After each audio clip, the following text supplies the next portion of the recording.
Bonjour à tous. Ouais. Ouais, bonjour à tous, bienvenue. Pierre.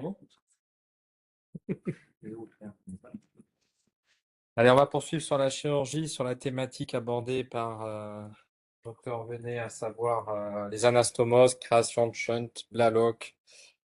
On est dans la continuité. Alors, le rappel, mais je pense qu'elle vous l'a fait, hein, quand est-ce qu'on est amené à créer un shunt ou une anastomose? Ben, en fait, c'est cette définition excellente. C'est quand on a une cardiopathie cyanogène avec une hypoplasie, une hypoperfusion des artères pulmonaires et qu'on ne peut pas faire une correction complète en période néonatale. Pour X raisons, le poids est trop petit, les artères sont trop petites, ou la cardiopathie est tellement complexe, en ce moment public, qu'elle n'est pas réparable, donc il faut passer par une étape palliative qui permettra d'arriver à d'autres étapes palliatives. Donc vous avez le descriptif de toutes les cardiopathies, on en oublie sûrement, et c'est pas finalement très important. Alors, quand on crée un shunt, l'objectif il est simple, donc il faut réalimenter les artères pulmonaires. Ça c'est clair, donc il ne faut pas les réalimenter trop peu. Donc évidemment que le shunt qu'on va créer va devoir apporter un certain débit. Et c'est là où il y aura une importance dans le choix du diamètre du tube qu'on va mettre.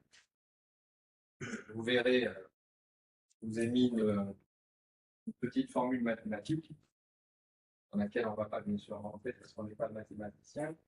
Et très clairement, plus le tube qu'on va implanter est gros, plus il va débiter. Plus le diamètre est petit, moins il va débiter. Et l'autre chose qui est importante à comprendre, c'est plus le tube est long, moins il va débiter. À contrario, plus il est court, plus il va cracher. Donc si on a un tube plutôt de gros diamètre qui est court, ça va cracher plus. À contrario, plus il est long. Et plus il est petit, moins il va cracher. Donc on a quand même une certaine adaptation dans nos choix et au poids de l'enfant, parce que en fait, tout va être corrélé à ça.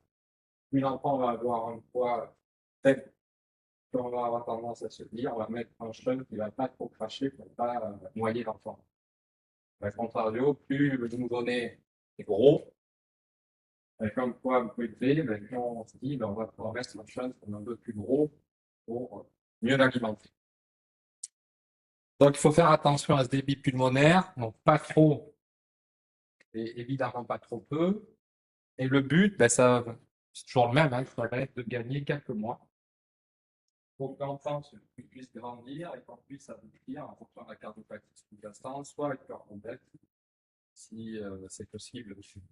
Parce qu'on a deux ventricules, on va avoir des ventriculaires, et si ce n'est pas possible parce qu'on a un ventricule unique, on va aller à la deuxième étape de la palliation. À ce moment-là, on va réalimenter les artères pulmonaires avec le caveau pulmonaire. Mais pour que tout ça marche, qu'on soit dans un projet uni ou biventriculaire, c'est très important que les artères pulmonaires ne soient pas abîmées. Elles peuvent être abîmées parce que c'est comme ça, l'enfant né, il peut y avoir des sténoses, des opinions étagées sur les artères pulmonaires, mais quand nous, on va opérer ces artères pulmonaires, il faut éviter de les abîmer encore plus. Et si elles ne sont pas abîmées, ben, il faut éviter de les abîmer du tout, quoi. Donc ça, c'est vraiment très important. Le choix de l'alimentation qu'on fait en termes de débit, et l'autre chose très importante, c'est essayer de faire en sorte que c'est comme si on n'était pas patient. On a opéré à l'instant T, on a réalimenté les artères, mais on ne laisse pas de traces. Pas évident, mais c'est un des objectifs qu'on doit avoir. Et indirectement, quand on est dans le cadre d'un ventricule unique, évidemment, plus on va apporter de sang aux artères pulmonaires, plus on va surcharger le ventricule unique, on raison de plus pour essayer d'adapter au mieux le diamètre de nos shunts. Alors l'histoire, c'est, je pense, important des palliations, parce que ça permet de voir un peu comment la chirurgie elle a évolué au fil du temps. Et puis ça donne un peu une idée de ce qui se faisait avant, parce qu'on peut voir des vieux dossiers congénitaux parfois où on voit des noms d'intervention, c'est pas trop à quoi ça correspond. Pourtant, c'est important de savoir de quoi on parle. Donc, première anastomose systémico-pulmonaire réalisée, ben, vous savez ce que c'est, hein, c'est de la loc. qui a été fait donc par Alfred Blalock, son équipe, aux États-Unis, hein, au John Hopkins Hospital. C'était peu avant la fin de la Deuxième Guerre mondiale. Je rappelle. C'était peu avant la fin de la Deuxième Guerre mondiale. Et en fait, ce qui est intéressant, c'est que bon, on est à une époque où évidemment on a une diffusion d'informations qui est extrêmement rapide par les réseaux, par Internet, par la presse, tous les moyens modernes. Première intervention réalisée donc, aux États-Unis, je crois que c'était en juin 1944, et le premier Blalock réalisé en France, c'était juste avant la fin de la Deuxième Guerre mondiale. Parce qu'en fait, il y a un chirurgien français qui était parti former aux États-Unis, il est revenu par B-52, les bombardiers, et il a fait le premier Blalock à Lyon. Donc, quand même, la diffusion de l'information à l'époque, elle se faisait aussi relativement rapidement, malgré que les moyens étaient complètement différents, qu'on était en pleine guerre. La deuxième palliation qui a été réalisée, ben, c'est le POTS. Je vous montrerai ce que c'est sur d'autres diapositives. Et ensuite, le Waterstone. Et la caractéristique de ces premières palliations, c'est qu'elles se faisaient évidemment sans tête. Il y avait des progrès dans la chimie dans les années 40-50, mais pas au point de pouvoir, à partir du pétrole, de créer des tubes relativement fins qui allaient permettre de les utiliser pour faire ces palliations. Donc, toutes ces palliations là, se faisaient uniquement avec des tissus natifs de l'enfant, évidemment. Et qu'il a fallu donc attendre les progrès de la chimie pour réaliser les palliations avec des prothèses qui vont être fournies par les laboratoires médicaux. Et évidemment, l'avantage des prothèses fournies par les laboratoires médicaux, c'est que pour un patient, on a un diamètre, une longueur, on sait exactement ce qu'on fait. Alors que quand c'est les tissus natifs, eh bien, ça va dépendre du vaisseau du patient. Ça, c'est pas de maîtriser. Des enfants qui vont avoir des petites clavières, d'autres c'est plus grosses clavières, donc il y avait un côté très aléatoire dans ce qu'on faisait. Mais il n'empêche que cette première intervention en 1944, vous en doutez, ça a complètement changé la vie des enfants qui avaient une technologie de panneau. Hein. Les enfants naissaient bleus, les médecins constataient, ils sont bleus, ok, très bien, et puis bon, avec un laps de temps variable, ils mouraient tous. Et évidemment que la première intervention a transformé la vie de ces enfants. Ça a été vraiment une révolution dans le monde des cardiopathies congénitales. Donc, l'histoire. Bon, je vais passer assez vite dessus parce que je vous ai déjà dit pas mal de choses. Donc, les premiers Blalock, on utilise la sous-clavière comme vous le voyez ici, hein, thoracotomie. On passait sur le côté, on disséquait la sous-clavière, on rabattait sur l'artère pulmonaire une suture terminée. Et plus tard, on a remplacé cette technique en interposant donc un tube en vortex entre la sous-clavière et l'artère pulmonaire, avec les avantages que je vous ai décrits. Donc ça, c'est les images de l'époque, hein. La première chirurgie, des premiers enfants sauvés, après Blalock, son épouse. Et le personnage de l'ombre, parce qu'il y en a toujours un, bien qu'il ait été réhabilité dans l'histoire, ce personnage de douleur, c'était Viviane Thomas. Et c'était la petite main, c'est-à-dire que Blalock et son épouse ont pensé la chirurgie, la réalisation technique, c'est lui qui l'a fait, ce monsieur, et qui a été réhabilité dans son centre, puisqu'il est reconnu maintenant de manière complètement égale, égalitaire, par rapport aux deux médecins qui avaient pensé la chirurgie, mais qui ne l'avaient pas réalisée. Donc, cette anastomose de Blalock, ce qu'il y a d'intéressant à retenir, c'est que ça fait par thoracotomie, donc à l'époque, on n'avait pas d'hystérotomie, et que l'idée, c'était de la faire du côté opposé à la crosse aortique. C'est-à-dire que si on a une crosse aortique gauche et on faisait un Blalock droit, donc thoracotomie droite, implantation de la sous-clavière droite sur la partie pulmonaire droite, et vice-versa quand on avait une crosse aortique droite. Donc, les avantages, évidemment, de ces anastomoses, c'est une chirurgie qu'on peut faire partout, hein. Il n'y a pas de CEC, c'est relativement simple à faire. Mais évidemment que la problématique, je vous l'ai dit, c'est qu'on est dépendant finalement du vaisseau de l'enfant, et ça, du côté un petit peu imprévisible. bien que quand on a une petite clavière et quand on la met sur la table pulmonaire, elle a vraiment tendance à se dilater progressivement avec le temps pour s'adapter. Mais parfois, ça marche pas. D'où l'idée que cette technique, en fait, a été abandonnée quand les prothèses sont arrivées, puis progressivement, avec l'arrivée des prothèses, on a abandonné les thoracotomies globalement. Pour faire plutôt des sternotomies pour diverses raisons, mais la principale, c'est que la première cicatrice ici pour faire une astomose, comme on devait forcément repasser par un niveau, c'est mieux d'éviter des cicatrices multiples, tout simplement. Alors, un point, parce que de temps en temps, quand même, on fait encore des thoracotomies pour faire des anastomoses. Un point important, c'est que quand on va disséquer la sous-clavière relativement haut, là, près de son implantation au niveau du dôme pleural, il y a ce qu'on appelle les ganglions stellaires des deux côtés. Et malheureusement, quand on abîme ces ganglions stellaires, qu'on ne voit pas, hein, évidemment, on devine où c'est, mais on ne les voit pas, et ça peut créer ces syndromes de Claude Bernard Horner qui sont très désagréables, comme la chute de la paupière, sensation d'œil sec, des fois l'œil aussi qui a tendance un peu à rentrer au niveau du crâne. Donc, c'est des techniques qu'on a progressivement abandonnées pour plein de raisons. La thoracotomie, c'est l'exception. Ça peut arriver encore, mais c'est plutôt des sternotomies aujourd'hui. En tout cas, les principes de la chirurgie tels qu'ils ont été décrits en 1944 restent exactement les mêmes aujourd'hui. C'est toujours la même chose. C'est on contrôle les vaisseaux sur lesquels on veut réaliser l'anastomose. Et la différence, évidemment, par rapport à 1944 et aujourd'hui, c'est qu'aujourd'hui, on a des fils qui sont des dérivés toujours pareils, hein, chimiques et chromes. On a des fils extrêmement fins.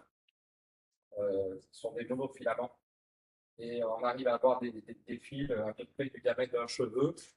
Donc, on arrive à faire ces sutures de manière beaucoup moins agressive que ce qui se faisait en 1944, où globalement, c'était caput, c'est-à-dire des fils d'origine animale qui avaient quand même un diamètre relativement important.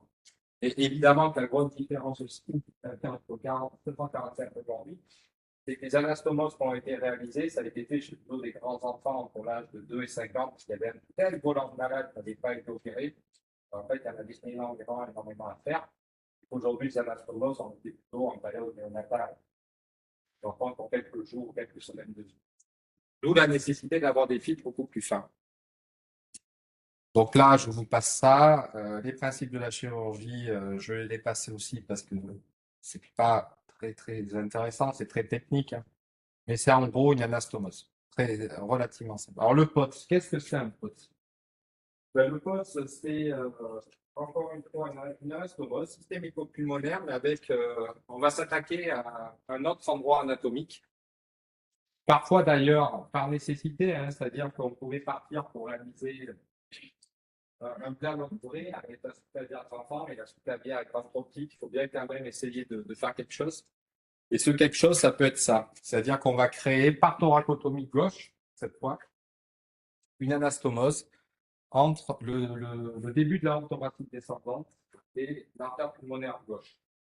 Donc, toujours pareil, hein, à l'époque, c'était des chirurgies qui étaient avec des centrapulations extracorporelles. Et le but du jeu, c'était de créer une connexion directe avec les tissus de l'enfant entre l'aorte et les artères pulmonaires. Donc, forcément, les artères pulmonaires sont implémentées et ça résout le problème, en tout cas théorique. Et vous comprendrez bien que la grande problématique de cette chirurgie, c'était que ça se faisait, vous voyez, comme vous le voyez ici, là, avec des clampages latéraux des vaisseaux. Hein, on ne pouvait pas clamper complètement, évidemment, l'aorte, sinon c'était une perfusion et qui ont été très mal tolérées. Donc, c'était des clampages latéraux. Et globalement, l'anastomose qu'on faisait, il n'y avait aucune idée de ce qu'on faisait. On ne calibrait rien. Le but, c'était on connecte les vaisseaux et puis on verra. Mais il n'empêche que ça a permis de sauver certains enfants, pas tous, mais pour certains, c'était ça ou rien. Donc, ça a quand même permis d'en sauver, mais avec des difficultés. Je vous ai dit, hein, impossible de calibrer correctement ce qu'on fait, des déformations des artères, parfois un débit excessif qui fait qu'on engendrait finalement une autre maladie avec l'hypertrophique pulmonaire et surtout. Quand quelques années plus tard, la CEC était arrivée, quand on voulait corriger les enfants, mais on trouvait une chose extrêmement complexe à faire parce que démonter une connexion comme ça, assez profonde, par sternotomie, était relativement diabolique. Donc, c'est une technique qui a permis de sauver des enfants, mais à cause malheureusement de toutes les difficultés engendrées, elle a été progressivement abandonnée. Et l'autre anastomose possible, qui a été développée un peu plus tard, c'est celle de Waterstone. Bon, là, pareil, hein, c'était plutôt quand un dialogue n'avait pas fonctionné, ou alors quand un dialogue avait marché à un certain temps, et puis finalement il avait dysfonctionné pour X raisons. Et qu'à l'époque, faire des corrections complètes, c'était pas comme aujourd'hui, c'était plus compliqué, donc on retardait parfois ça. Eh bien, on se lançait par des thoracotomies antérieures, latérales, puis parfois par des sternotomies. On faisait là aussi une connexion directe, comme vous le voyez ici, entre la face postérieure de la horte ascendante et le tout début de l'artère pulmonaire droite. Là aussi, campane latérale.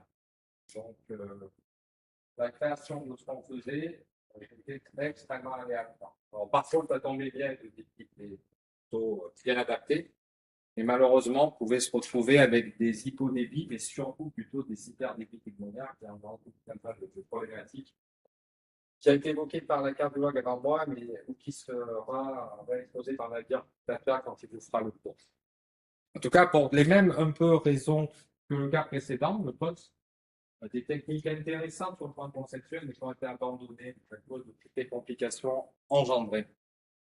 Donc, vous avez la réalisation technique ici, extrêmement difficile à faire, très dangereux, mais bon, toujours pareil, quand on n'a pas de solution, on faisait à l'époque ce qu'on pouvait. Donc, les shunts, finalement, on passe à l'époque actuelle. Les tubes sont arrivés dans les années 75, 80, se sont utilisés.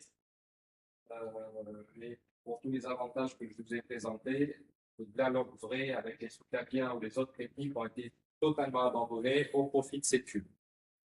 Et en fait, ce tube, il y a deux possibilités. Soit on fait un dialogue, donc on interpose le tube clavier à la pulmonaire, droite ou gauche, d'accord.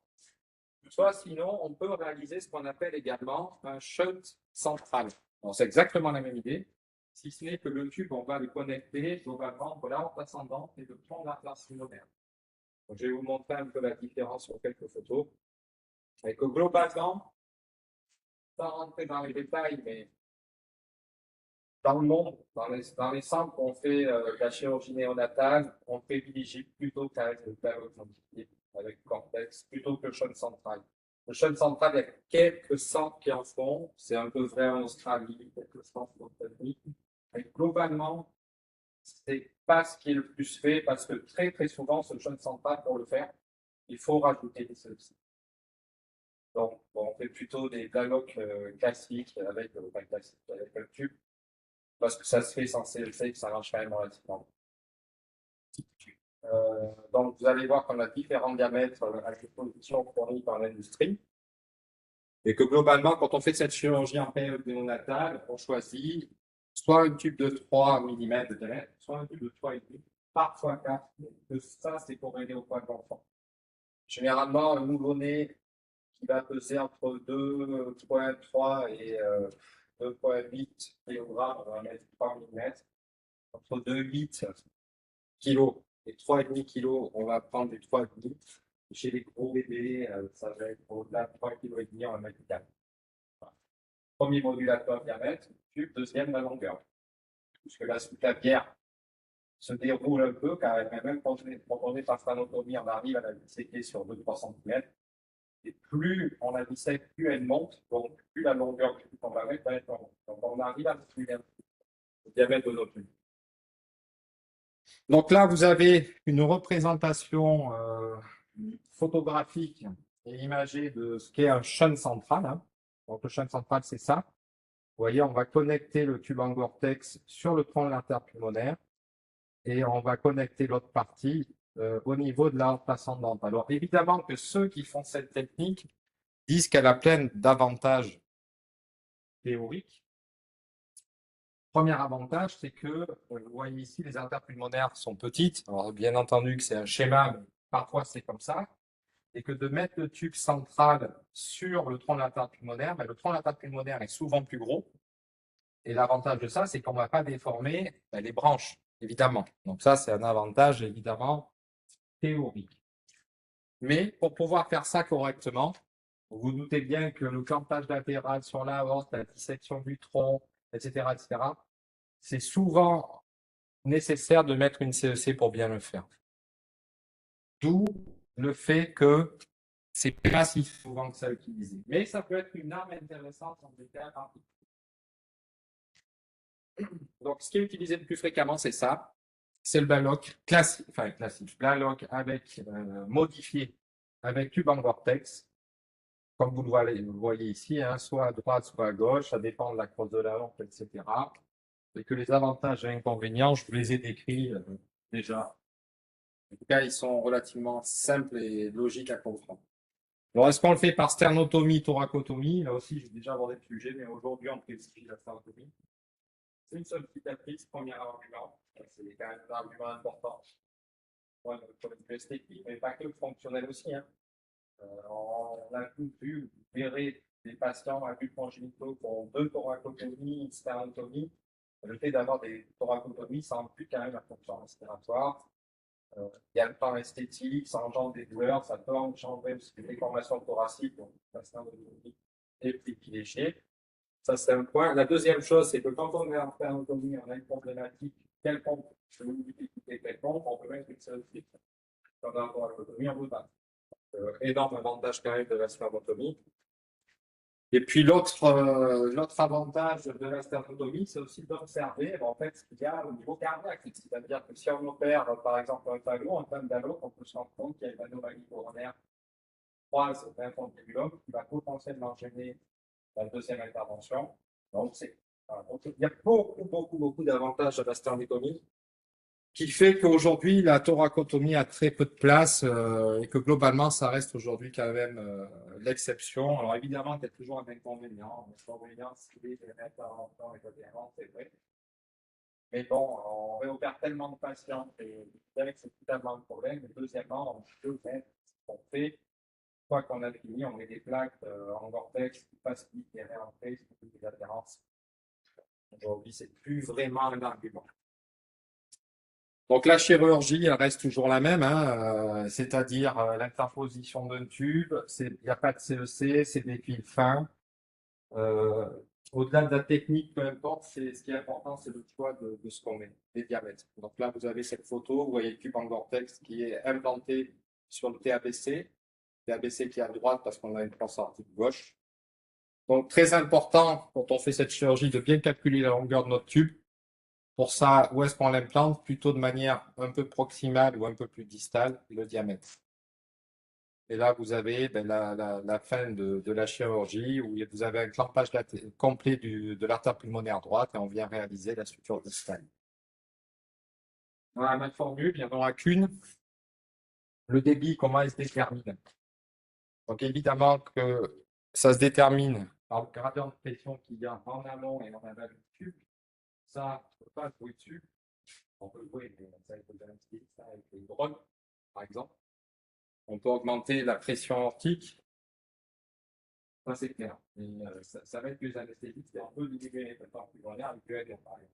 Et nous, on n'a pas la main là-dessus. Par contre, où on a la main, c'est là. R, rayon du tube, donc diamètre. Plus on augmente le diamètre, on est d'accord, plus on augmente le débit. Et l'autre paramètre important, longueur du tube. Plus le tube est long, plus on va diminuer le débit. L'autre paramètre important, c'est cette tête qui représente la viscosité. Et la viscosité, on peut jouer dessus, évidemment.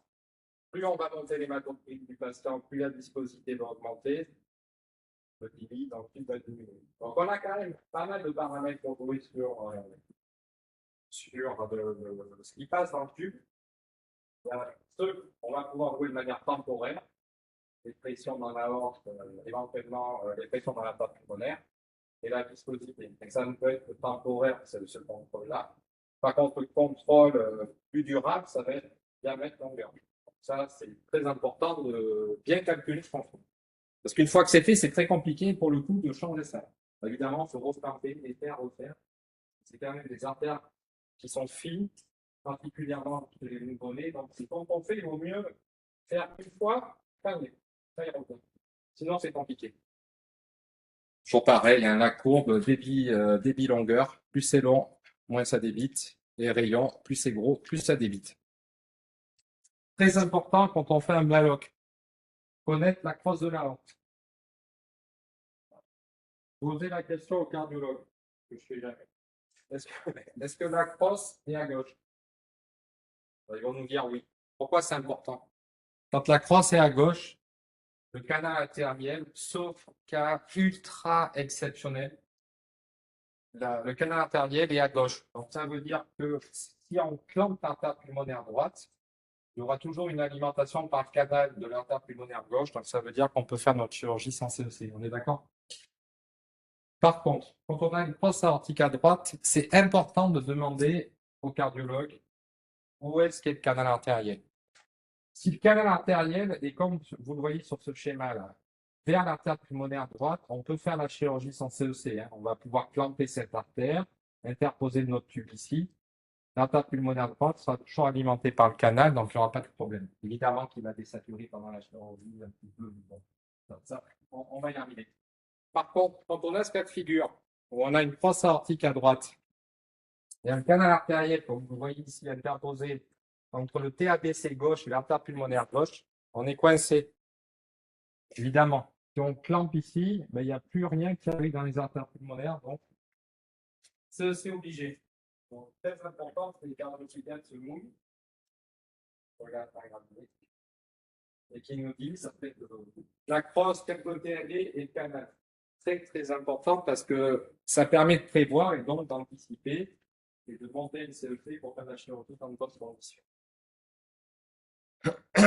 Donc tout ça, je vous l'ai dit, je passe dessus. Quelques schémas qui vous montrent la chirurgie, mais vous regarderez, il n'y a rien d'extraordinaire.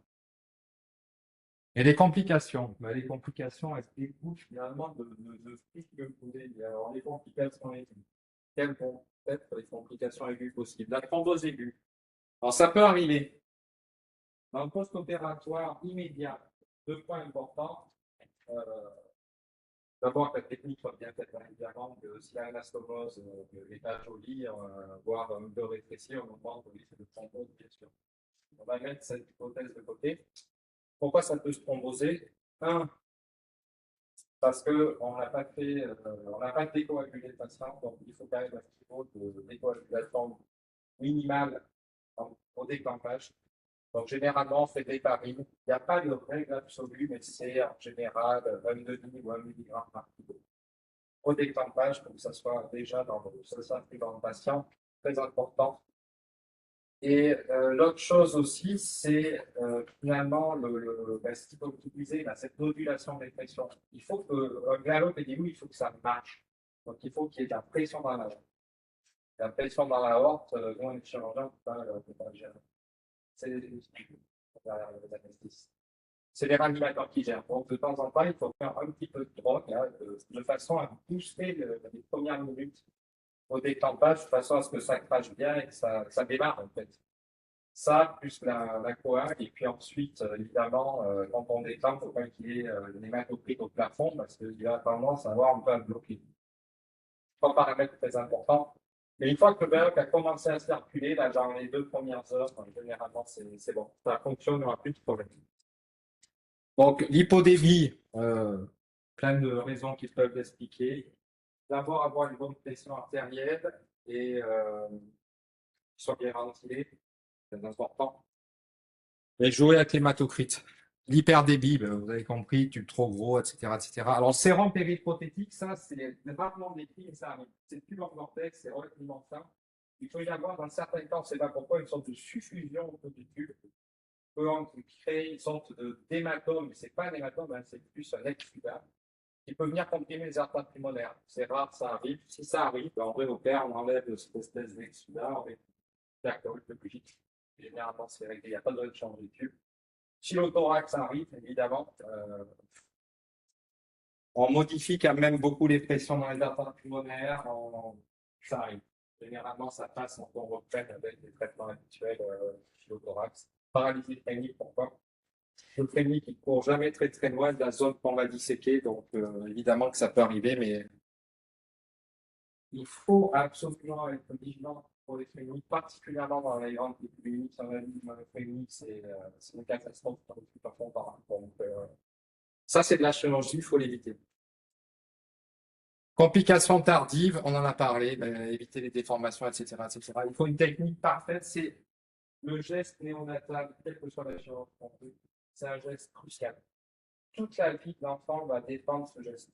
On passe 2h30 en salle, 3 heures, dialogue, toutes les chirurgies, ça va conditionner toute la vie de l'enfant. Si le truc est bien fait, parfait, on a une chance d'avoir une vie pas mal. Si c'est raclé au début, très compliqué. Très, très, très compliqué. On rentre dans autre chose.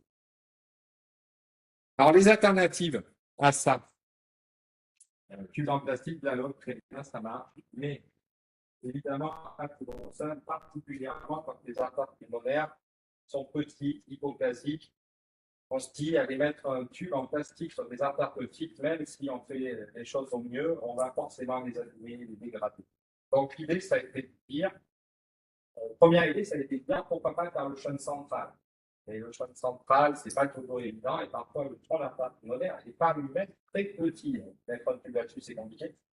Donc, l'idée, ça a été de dire, on va alimenter ces artères pulmonaires petites directement à partir du PQ. Donc, en faisant ce qu'on appelle une ouverture entre le PQ3 et les artères pulmonaires. L'inconvénient de ça, évidemment, c'est que pour le faire, il faut CEC. Et parfois, il faut pas. Et à minima, il faut une circulation extracorporelle. Par contre, l'avantage, quand c'est bien fait, c'est qu'on a une connexion directe entre le ventricule droit à haute pression, pression CIP, et les artères pulmonaires. Et finalement, le flux va se répartir de manière très homogène avec les artères pulmonaires. Potentiellement, elles vont bien grandir. Et que si elles grandissent pas bien ou que c'est un peu compliqué, on pourra, une fois que comme on a ouvert, relativement facilement monter un guide, des ballons dans les artères pour les dilater et gérer d'éventuelles sténoses, etc. Donc, le principe de l'ouverture BDAP, vous le voyez ici, deux possibilités. Soit il y a une connexion ou une continuité entre le VD et les artères pulmonaires, et à ce moment-là, on peut ouvrir comme on ferait dans un falot finalement, et on met un patch transannulaire. Alors évidemment que si les artères pulmonaires sont de calibre correct, le patch, on ne va pas le faire comme dans un falot, et on va le faire ce qu'on appelle restrictif. C'est-à-dire que le sang qui va arriver, on va le contraindre, parce que là, il y a une CIV, c'est à peine les liens. Si on met un patch relativement large comme dans un falot, qu'est-ce qui va se passer? On va noyer l'enfant. On va suralimenter les artères pulmonaires. Donc, quand les artères pulmonaires sont correctes en diamètre, le patch, on le fait très, très, très petit. Par contre, si on a des artères pulmonaires, comme vous le voyez ici, qui sont très hypoplasiques, on peut mettre le patch qu'on veut. Pourquoi? Parce que le frein, en fait, il va se faire là, naturellement. Vous comprenez?